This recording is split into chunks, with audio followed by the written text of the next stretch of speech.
अस्मद्गुरुभ्यो नमः। श्रीमते रामानुजाय नमः। शास्त्रों में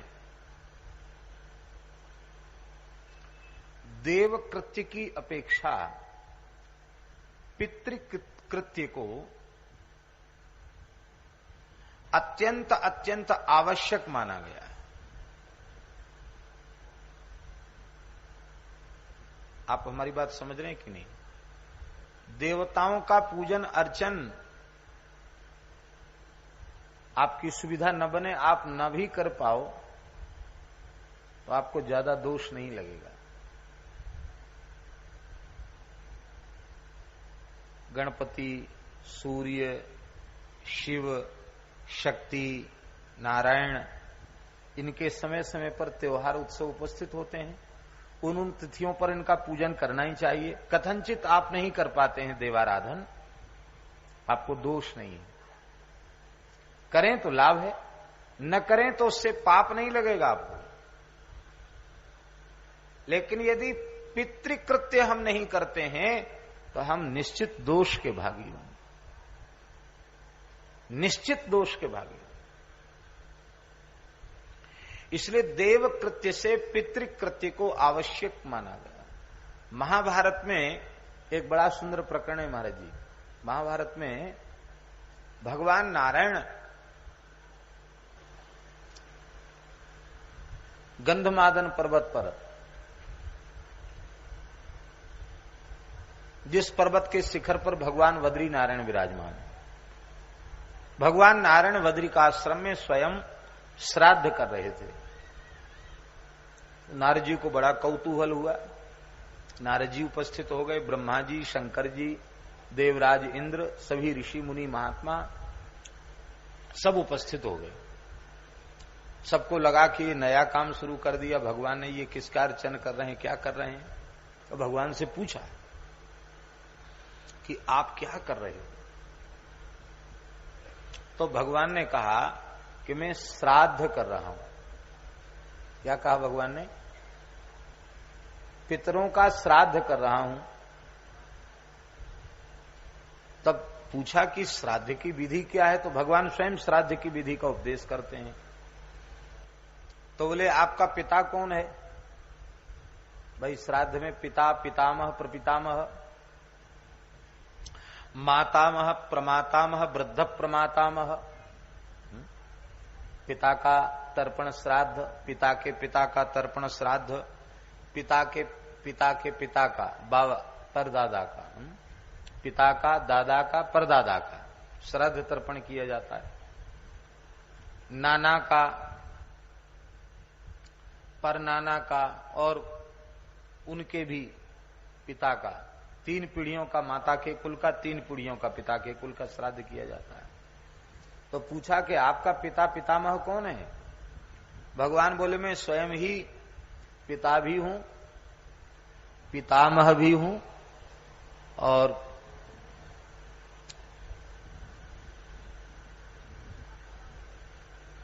वृद्ध पितामह भी हूं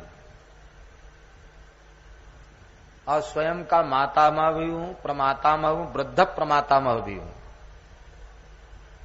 गोत्र का उच्चारण किया जाता है। तो भगवान ने कहा कि मैं अपने आप का गोत्र भी स्वयं ही हूं, अच्युत गोत्र है मेरा, भगवान ने कहा। और एक बड़ी ऊंची बात है, ऋषि गोत्र अत्यंत पवित्र हैं, आदरणीय हैं, उनका स्मरण अवश्य करना चाहिए। लेकिन मूल में सृष्टि के जितने प्राणी हैं उन सबका गोत्र अच्युत ही है, क्योंकि सबके प्रवर्तक तो भगवान ही है।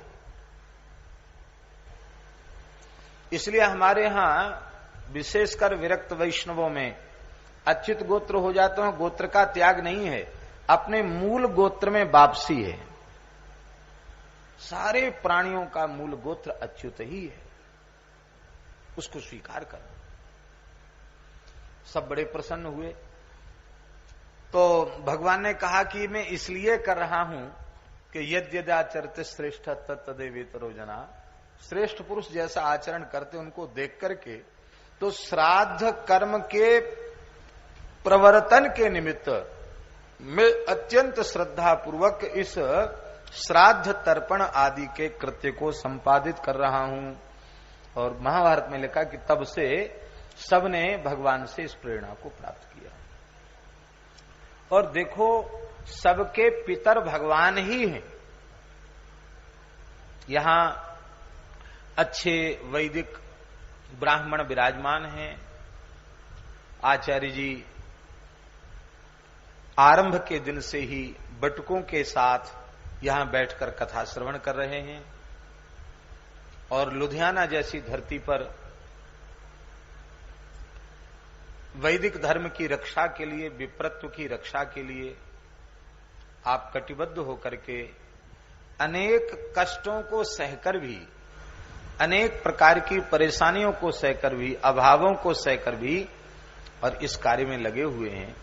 जब कल हमने बहुत संक्षिप्त में ही इनके द्वारा सुना कि महाराज जी गुरुकुल चला रहे हैं, लेकिन न तो ठीक से आवास की व्यवस्था है, स्नान आगार और शौचालय की भी व्यवस्था ठीक से नहीं है, और ऐसे ही आकाश वृत्ति से चल रहा है। तो चल रहा है, ये तो सौभाग्य की बात है लुधियाना नगर महानगर के लिए, लेकिन कष्टपूर्वक चल रहा है। ये लुधियाना जैसे श्रीमंतों के महानगर के लिए बड़े लज्जा की बात है। तो हम आग्रह भी करेंगे कि इस पवित्र गुरुकुल के लिए भगवान ने जो भी सामर्थ्य आपको दी है, आप लोग अवश्य उत्तम से उत्तम व्यवस्था उसकी बनावें। पूज्य स्वामी कृष्णानंद जी महाराज तो हनुमान जी उनकी गोद में ही रहते हैं, तो राम द्वारे तुम रखवारे, श्री हनुमान जी महाराज आपके निकट हैं। तो श्री कृष्णानंद जी महाराज ने बीड़ा उठाया है और ये सब कार्य भगवत कृपा से संपन्न होगा। तो लुधियाना महानगर के लोगों को अवश्य उदारता पूर्वक सेवा करनी चाहिए। तो हम प्रसंगवश बात कह दी, हम जो निवेदन कर रहे हैं बात यह है कि ये विद्वान ब्राह्मण जानते हैं जब तर्पण किया जाता है, श्राद्ध किया जाता है, तो अंत में क्या कहा जाता है? अनेन कर्मणा श्राद्ध कर्मणा तर्पण कर्मणा वा सर्वेषां पितृरूपी जनार्दन प्रियताम नमम। सभी प्राणियों के पितर श्री जनार्दन श्री हरि प्रसन्न हो जाएं।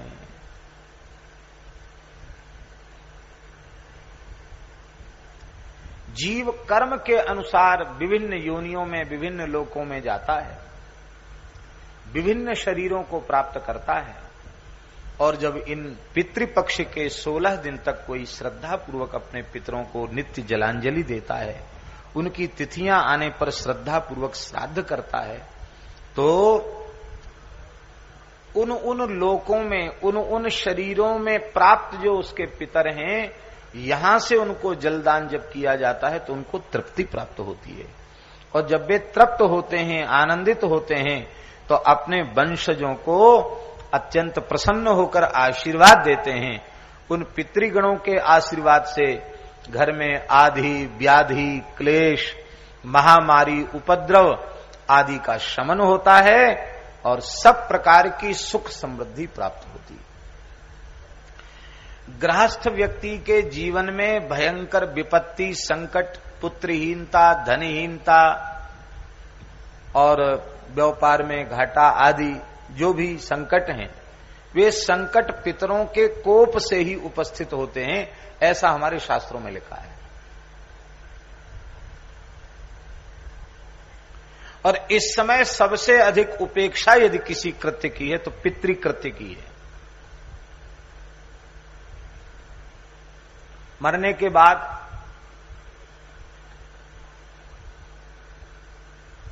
तीन चार दिन में ही लोग सब काम खत्म कर देते हैं। आज ही हमको यहां श्री पूर्ण पंडित जी ने बताया,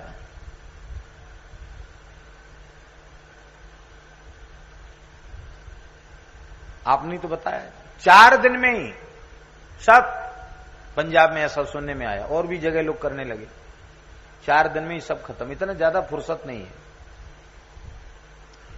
कहने का आशय हमारा ये है, मनुष्य कितना कृतघ्न हो गया कि अपने पूर्वजों के प्रति समर्पण के लिए भी उसके पास समय नहीं है।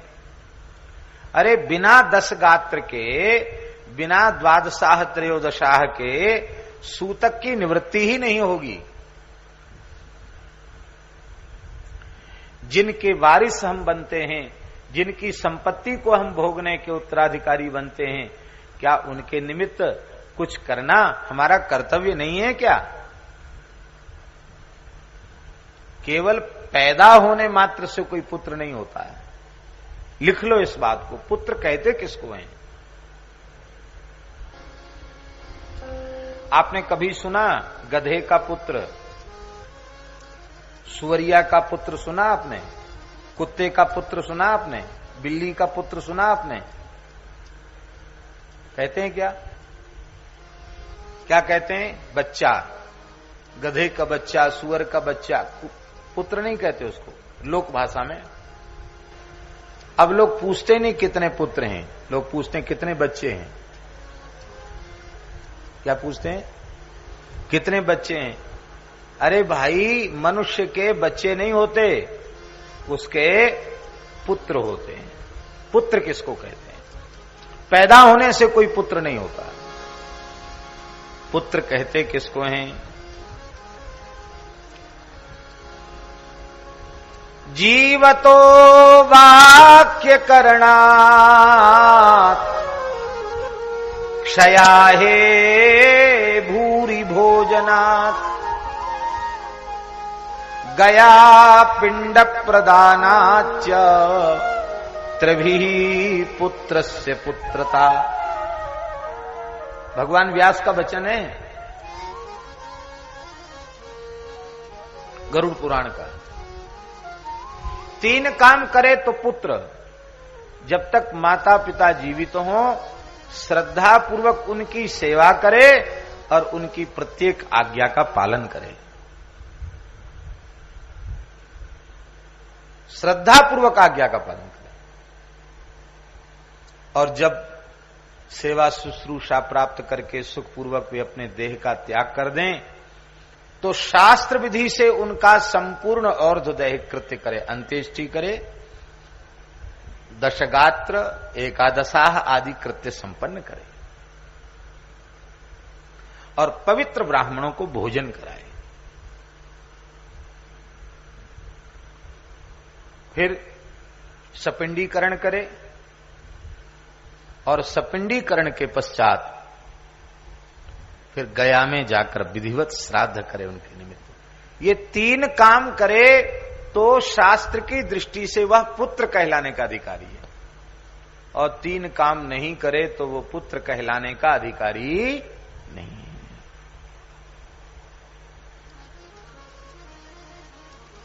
अब एक और बात कह देते हैं। बहुत से लोग कहते हैं कि हमारे मत में, हमारे पंथ में तो श्राद्ध, तर्पण, पिंडदान ये सब है ही नहीं, तो क्या हमारी सदगति नहीं होगी? तो क्या हमारा मोक्ष नहीं होगा? हमारी आत्मा ऐसी भटकती रह जाएगी? ऐसा बहुत से लोगों के मन में आता है कि क्या जिन्होंने धर्म का ठेका ले रखा है कल्याण उन्हीं का होता है क्या? लोग ऐसा पूछ देते हैं। इसके संबंध में एक सत्य घटना आपको सुनाते हैं। उस घटना से आपको प्रेरणा लेनी चाहिए। गीता प्रेस के प्रथम संपादक परम भागवत सदगृहस्थ एक महान भक्त पुरुष, सत्पुरुष पूज्य श्री हनुमान प्रसाद पोद्दार जी, जिन्होंने भारत की क्रांति में भी खूब योगदान किया और गीता प्रेस का संपादन उन्हीं के संपादकत्व में आरंभ हुआ, कल्याण पत्रिका का। जब तक वे जीवित रहे तब तक वे संपादक रहे और उनके जाने के बाद फिर दूसरे संपादक हुए। सत्य घटनाएं बहुत ध्यान से सुनिए। वे मुंबई में थे, मुंबई में, तो वहां बचपन से ही भजन के संस्कार तो उनमें थे ही। उस समय उनकी युवावस्था थी, तो वे दिन में अपने कार्य से थोड़ा अवकाश लेकर के शाम के समय चौपाटी चले जाते थे और वहां एक पट्टी सी थी, पुलिया, उस पर बैठ करके और नाम जप करते थे। आज के जमाने का चौपाटी नहीं था, उस जमाने का चौपाटी था जब लोग भजन साधन करने के विचार से ही समुद्र के तट पर जाया करते थे। भाई जी वहां बैठ करके जप करते। कुछ दिन हो गए जप करते करते, एक सफेद कपड़े पहने हुए व्यक्ति उनके सामने वाली पट्टी पर बैठ जाता, तो बैठा रहता जब तक भाई जी बैठे रहते। भाई जी चले जाते तो भी वो बैठा रहता, फिर जाता होगा। भाई जी आते, जब आरंभ करते, उसके बाद वो आता, और चले जाते तो भी बैठा रहता। भाई जी के मन में आया कि रोज आता है, रोज बैठता है, आखिर है कौन। तो भाई जी ने अपना जप पूर्ण करके, श्री हनुमान प्रसाद पोद्दार जी ने अपना जप पूर्ण कि आप कौन हैं, आप कहां रहते हैं, आप रोज मेरे सामने आकर बैठते हैं, क्या कोई बात आपको करनी है। पारसी धर्म में पैदा अमुक नाम का व्यक्ति हूं, नाम बताया उसने। पारसी होते ना, पारसी भी एक धर्म है। मैं पारसी हूं और समय बताया कि अमुक समय में मेरी मृत्यु हो चुकी थी और मैं प्रेत योनि में हूं।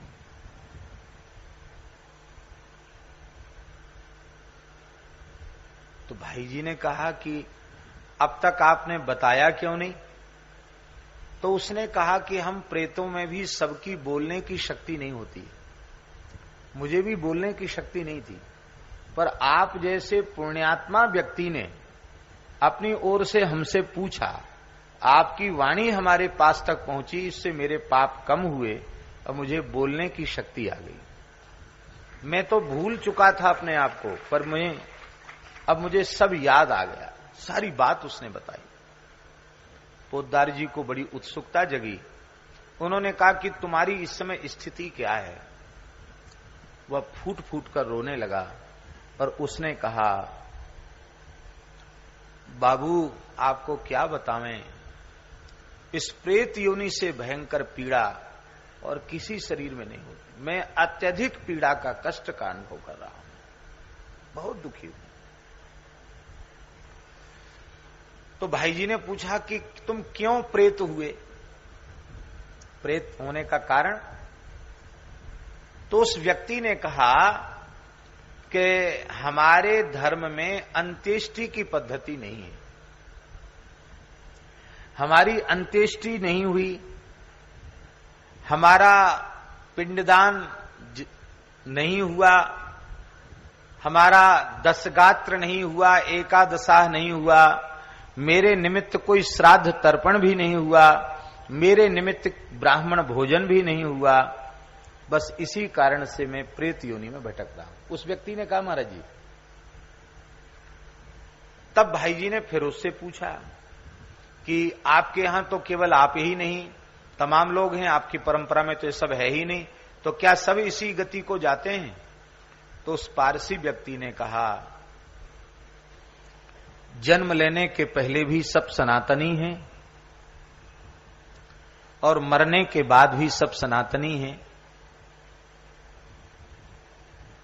मरने के बाद कोई मुसलमान नहीं है, कोई ईसाई नहीं है। पैदा होने के पहले सब हिंदू वैदिक सनातन धर्मी हैं, मरने के बाद भी सब सनातन धर्मी हैं। इसलिए मनुष्य का मूल धर्म जो वैदिक सनातन धर्म है, उसके अनुसार जिसका जीवन होता है, उसके अनुसार जिसके संस्कार होते हैं, पिंड श्राद्ध तर्पण आदि होता है, सदगति उसी की होती है। हिंदुओं में भी जिन लोगों की विधि पूर्वक अंत्येष्टि और श्राद्ध आदि नहीं होते हैं, वो भी इस योनि में भटकते हैं। और उसने बड़ी विचित्र बात कही महाराज जी। उसने कहा कि जितनी संख्या धरती की इस समय है उससे 3 गुना ज्यादा हम लोग हैं। क्या कहा उसने? है 3 गुना ज्यादा, माने इतने ज्यादा लोग प्रेत योनि में भटक रहे हैं।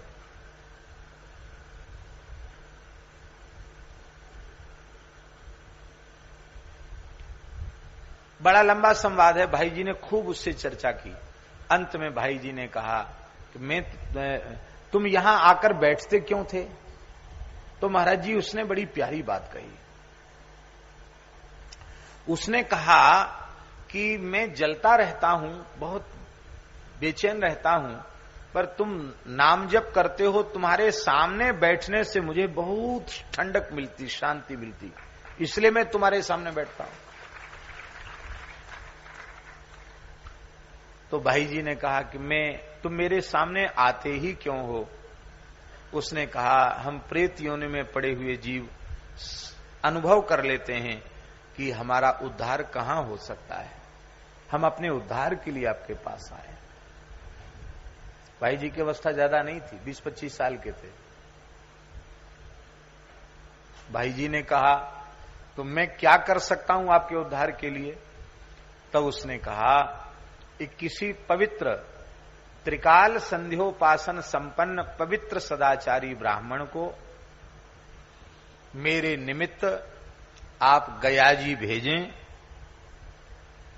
और मेरे नाम का श्राद्ध तर्पण वहां करावें विधि पूर्वक, तो मेरा उद्धार हो जाएगा। गया श्राद्ध से, पिंडदान तर्पण से मेरी मुक्ति होगी, उस प्रेत ने कहा। भाई जी ने कहा पिंडदान जलदान में गोत्र उच्चारण करना पड़ता है, तुम्हारे यहां गोत्रोत्र होता नहीं, क्या गोत्र कहा जाएगा? बोले जिसको अपना गोत्र मूल विस्मरण हो गया हो वो सब कश्यप गोत्री है, सब कश्यप की संतान है, कश्यप गोत्र बोल देना। तो भाई जी ने कहा हम करा तो देंगे व्यवस्था करके, लेकिन हमें अनुभव होना चाहिए तुम्हारी सदगति हुई कि नहीं हुई। बोले आप कृत्य कराइए, मेरी सदगति अवश्य होगी और आपको मैं अनुभव करा के जाऊंगा। महाराज जी सत्य घटना है, एक राजस्थानी पवित्र ब्राह्मण थे, भाई जी ने उनको गयाजी भेजा और विधिवत माताजी उन्होंने सब जगह श्राद्ध किया। जिस दिन प्रेत शिला पर अंतिम श्राद्ध पिंडदान आदि संपन्न हुआ, भाई जी वैसे ही बैठकर चौपाटी में उसी जगह बैठकर नाम जप कर रहे थे, वह व्यक्ति आया, उसने प्रणाम किया, दिव्य रूप था उसका, और उसने कहा कि मैं योनि से मुक्त होकर अब स्वर्ग को जा रहा हूं। विमान में बैठकर चला गया।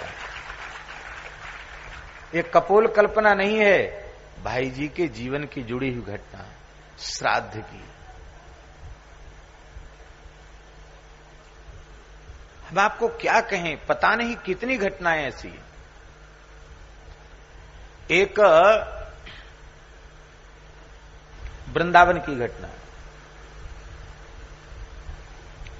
एक वैश्य पूज्य धर्म संघ वाले गुरुजी के यहां आए, ब्रजवासी ही थे वो, वृंदावन के निवासी, और हम गुरुजी के पास पढ़ते थे। वो आकर के रोने लग गए, बोले गुरुजी हम एकांत में आपसे कुछ करना। गुरुजी ने ठीक है, हम बैठे थे, बोले ये बैठे, उन्हें ये बैठे रहे। उसने कहा महाराज हमारा वंश कैसे चलेगा? खूब इलाज करा चुके हैं, हमारी पत्नी के गर्भ ठहरता ही नहीं, गर्भ ठहरता है फिर वो गर्भ स्राव हो जाता है। खूब इलाज भी करा लिए, सब कुछ करा लिया, पूजा पाठ भी करा लिया, कोई फायदा नहीं। तो गुरुजी ने बड़ी ध्यान से सुना, सुन करके फिर थोड़ी देर ऐसे बैठे रहे। फिर उन्होंने कहा कि तुम्हारे पितृगण बहुत रुष्ट हैं, संतति में बाधा पितरों के रोष से आती है। तुम प्रत्येक अमावास्या को श्राद्ध तर्पण और श्राद्ध अवश्य करो, प्रत्येक अमावास्या को, और ब्राह्मण को भोजन कराओ। 1 वर्ष के भीतर और भगवान की दया से, बिहारी जी की दया से तुम्हारा काम हो जाएगा। उसने कहा महाराज जी हमारे संप्रदाय में तो हम लोग ये सब मानते नहीं है। तो गुरु जी थोड़े नाराज हो गए, बोले तुमको समाधान चाहिए कि नहीं? बोले हाँ समाधान तो चाहिए। तो बोले जनेऊ भी पहनो, चोटी भी रखाओ, कंठी बांधो, ये तो अच्छी बात है, क्योंकि पहले कर्म का अधिकार तो हमें प्राप्त होवे। और मेरे सामने की घटना है, गुरुजी ने एक ब्राह्मण को नियुक्त किया, और जब किया आज उनके परिवार में खूब संतति है, खूब भरा पूरा परिवार है।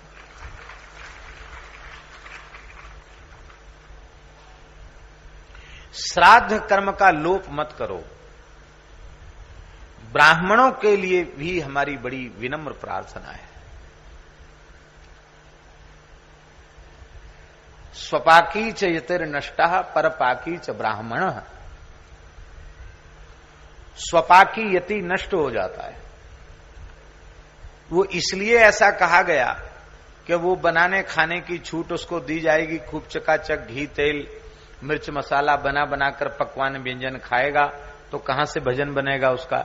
इसलिए उसको कहा कि भाई जिन घरों की भिक्षा ग्रहण करने योग्य है वहां जाकर भिक्षा लेवे, भिक्षा लेके सरोवर या नदी के तट पर आवे, उसको जल में प्रक्षालित करे, और नमक मिर्च तेल मसाला सब बह जाए, निस्वाद हो जाए, तब वो यतियों का जो एक बलवेश्वदेव है वो करके तब वो शेष भिक्षा ग्रहण करे।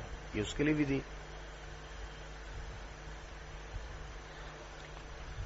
पर ब्राह्मण यदि परपाकी हो गया, सबके हाथ की रसोई खाने लग गया, तो उसका विप्रत्व नष्ट हो जाएगा। सब खा रहे हैं सबके घरों में,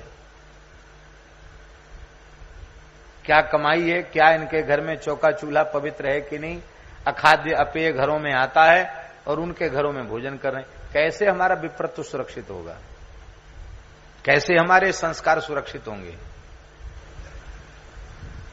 ब्राह्मण को अपने स्वरूप में प्रतिष्ठित होना चाहिए।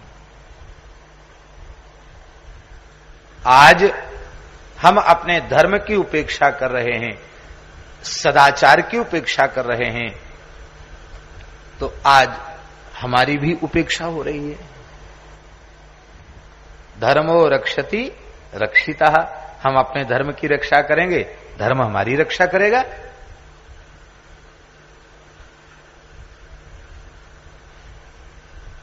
ब्राह्मण को परपाकी नहीं होना चाहिए, स्वपाकी होना चाहिए।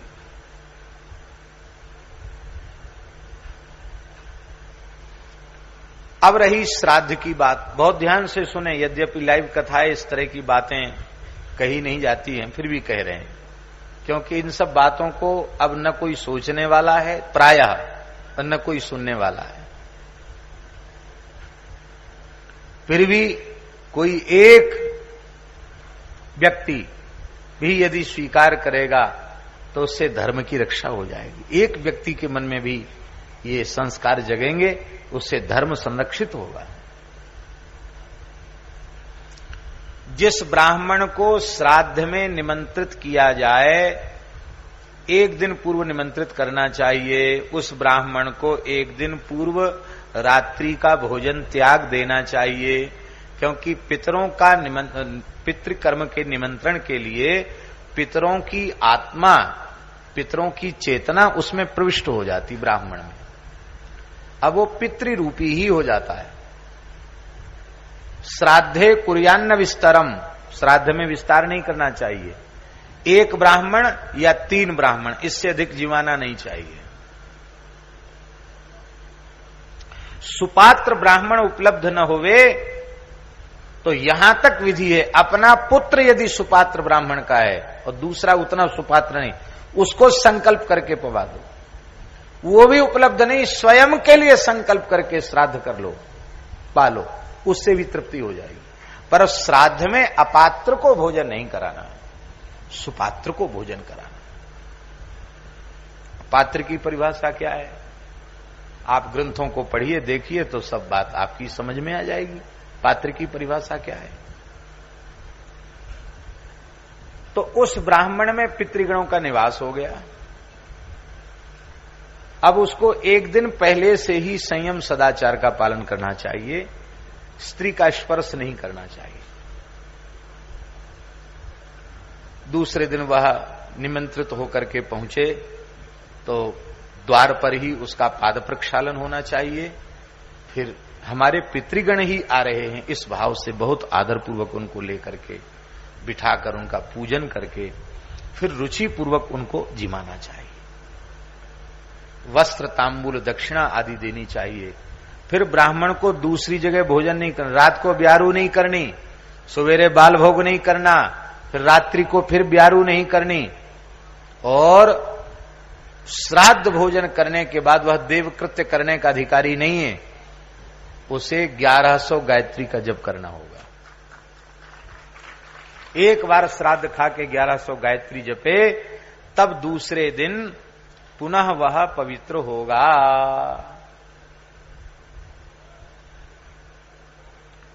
पुनर्भोजन कर लिया श्राद्ध में तो श्राद्धकर्ता का श्राद्ध तो नष्ट हो ही जाएगा, ब्राह्मण को भी भयंकर पाप लगेगा। द्वारा भोजन कर लिया तो, और कहीं प्रजोत्पत्ति के कार्य में लग गया तो पितृगणों को शुक्र में निवास करना पड़ता है, वो शाप देते हैं।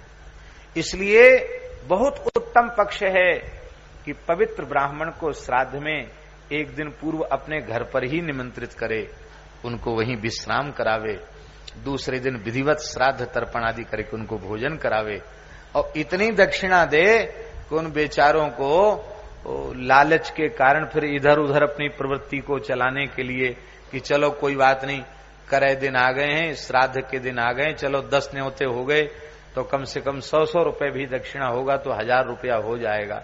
ऐसा सोचते बेचारे, क्या करें, गरीब हैं तो सोचते हैं 100 रुपए भी मिलेगा तो 1000 रुपए हो जाएगा, चक्की चूल्हे का कुछ विघ्न बाधा शांत होगी।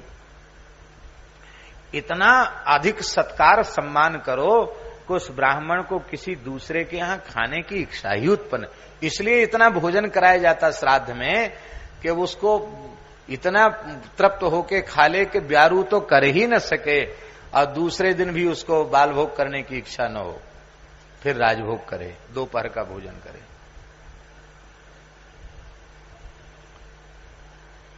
श्राद्ध का बड़ा भारी महात्म्य है, नाम नहीं हम लेंगे। एक विप्र को एक महात्मा ने ही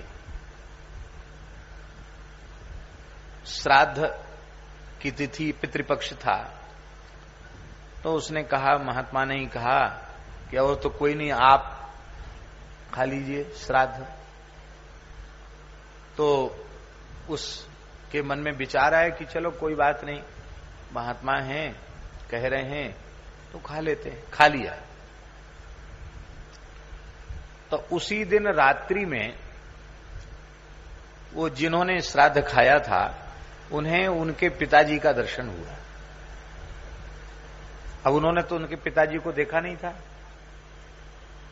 तो उन्होंने उनसे हुलिया बताई कि ऐसे ऐसे थे, सफेद धोती पहने थे, ऐसा कुर्ता था, बीच में चंदन की बिंदी लगाए थे, एक माला पहने थे, ऐसा शरीर था, ऐसी हुलिया थी उनकी, बताया। तो उन्होंने कहा कि बचपन में ही मेरे पिताजी चले गए थे, मुझे भी बहुत याद नहीं है, थोड़ी थोड़ी याद है, मेरे पिताजी ऐसे ही थे, फोटो तो ऐसे ही है जैसा आप बता रहे हैं, वैसी फोटो है। तो उन्होंने पूछा कि पिताजी दिखाई पड़े तो उन्होंने क्या कहा, बहुत ध्यान से सुने, बड़ी ऊंची बात। तो बोले, पिताजी ने कहा कि आज के श्राद्ध कर्म से और श्राद्ध भोजन से हम अत्यंत तृप्त हुए हैं, हम अत्यंत संतुष्ट हुए हैं। यह बात उन्होंने प्रसन्न होकर के कही। यही है पितृगणों की प्रसन्नता। धीरे धीरे सब विलुप्त होता चला जा रहा है। भाई, हमारी हाथ जोड़कर प्रार्थना है, श्राद्ध कर्म की उपेक्षा मत करो, पितृपक्ष की उपेक्षा मत करो।